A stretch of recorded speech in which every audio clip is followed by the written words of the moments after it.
Bonjour. Alors, on continue toujours notre travail à travers la vidéo. Comme j'avais dit l'autre jour, comme j'avais promis, je vais vous donner la résolution de la fiche 3. On avait déjà fait la résolution de l'exercice 1, exercice 2, exercice 3. Là, aujourd'hui, on va faire l'exercice 4. On va faire la résolution de l'exercice 4 et l'exercice 5 et l'exercice 6. Comme ça, on va recouvrir ou bien revoir à peu près tout le cours, ça veut dire les travaux dirigés concernant le cours depuis le commencement des matrices jusqu'aux matrices de passage. D'accord? Donc maintenant, je vais essayer de vous donner la solution de l'exercice 4. Qu'est-ce que ça dit? Ça dit quoi? Ça dit exercice 4. Alors, on vous donne deux ensembles. Un ensemble qui contient les matrices symétriques et un ensemble qui contient les matrices antisymétriques. Ben, je ne sais pas si vous avez défini au cours la définition de matrice antisymétrique. Je me rappelle bien sûr que j'avais donné la définition des matrices symétriques. Les matrices symétriques, c'est facile. Donc. Une matrice symétrique, ça veut dire qu'elle est symétrique par rapport à la diagonale. Tout ce qui est dans la partie supérieure, c'est la même chose que tout ce qui est dans la partie inférieure. C'est ça la symétrie. Une matrice symétrique, c'est quelque chose qui est symétrique à la diagonale. Exemple, quelque chose comme ça. Donc voilà, vous avez la diagonale. Et d'abord, si je vais par exemple, ici je vais avoir par exemple 1, 4, 5. Donc toute la partie qui est supérieure, okay, je vais la retrouver à la partie inférieure. Donc vous voyez cette partie-là, Donc ça c'est une matrice symétrique. Pourquoi? Parce que regardez, la partie supérieure, qui est là, hein, elle est bien sûr symétrique par rapport à la diagonale. Donc regardez, donc ça c'est symétrique par rapport à la diagonale. Et symétrique. D'accord? Donc on avait démontré que la propriété des matrices symétriques, c'est quoi? C'est que la transposée de A, et donc ça c'est A, est égale à A. C'est ce que j'avais donné au cours. La définition d'une matrice antisymétrique, c'est que la transposée de A, facilement, égale moins A. D'accord?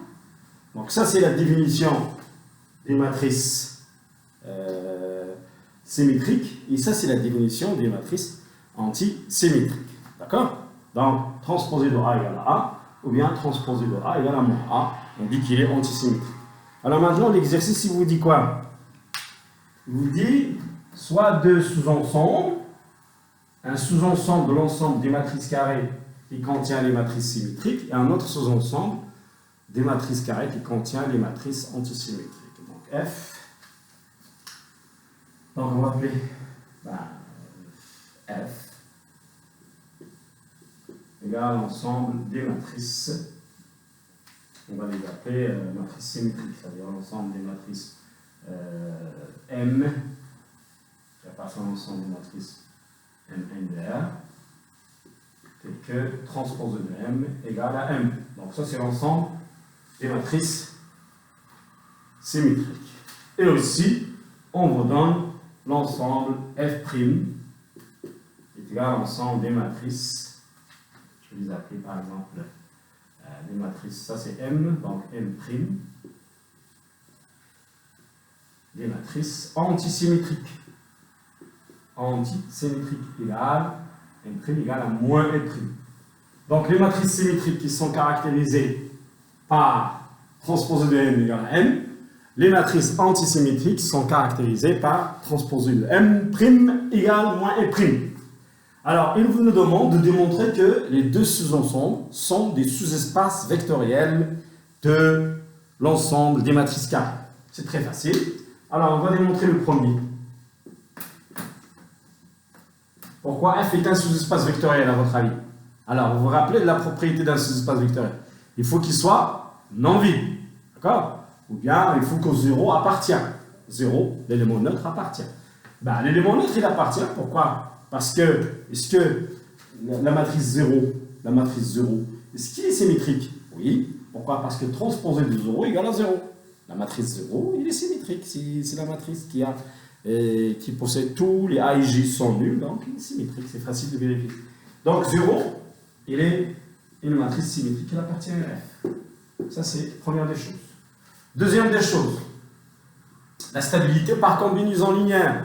Ça veut dire, si on prend la combinaison linéaire de deux matrices symétriques, est-ce que c'est une matrice symétrique? Ben oui, c'est très facile. Pourquoi? Parce que j'avais donné l'autre jour, transposé de alpha A plus bêta B de matrice, bêta après, je prends deux matrices symétriques, leur transposé est égal à transposé de alpha A plus transposé de alpha A', parce que j'avais dit que l'opération transposée, c'est une opération linéaire. C'est très facile de vérifier ça. D'accord? Aussi, la transposée de alpha, A, c'est alpha fois la transposée de A. C'est alpha fois la transposée de A. Plus, ici c'est bêta, excusez, plus bêta transposée de A'. D'accord? C'est très facile de vérifier que transposé de bêta A', c'est bêta transposé de A'. Transposé de alpha, c'est alpha transposé de A. Alors, d'après le fait que A et B sont des éléments de F, ça veut dire que les éléments sont des matrices symétriques, donc il vérifie T de A égale à A, T de B égale à B. T de A égale à A, c'est alpha A, plus T A', je travaille avec A', c'est ça? Je travaille avec A'. Transposé de A', c'est elle-même. Donc, c'est bêta A'.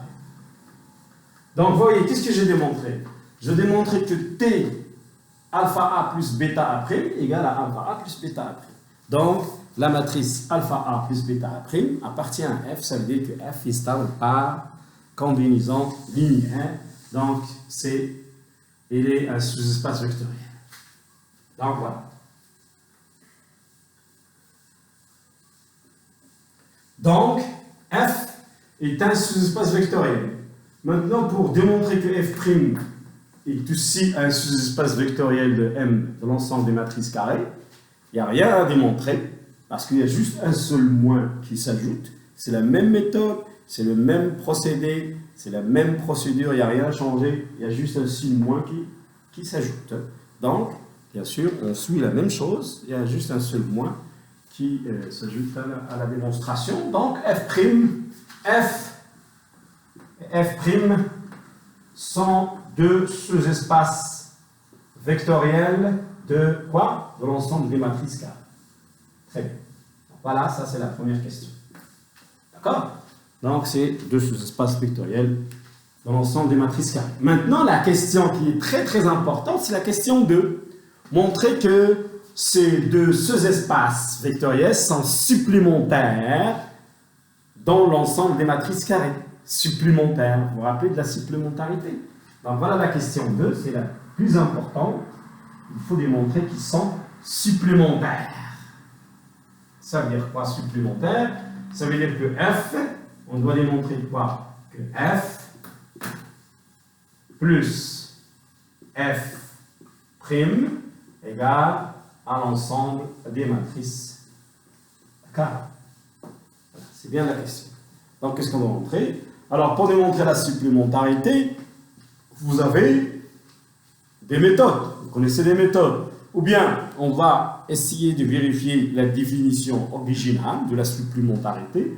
Ça veut dire quoi? Démontrer que l'intersection de F et F' égale à l'élément neutre, égale à la matrice nulle.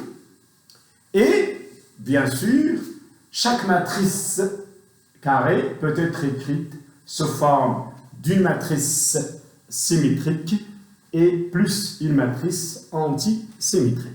D'accord? peut décomposer chaque matrice quelconque sous forme d'une matrice symétrique plus une matrice antisymétrique. D'accord?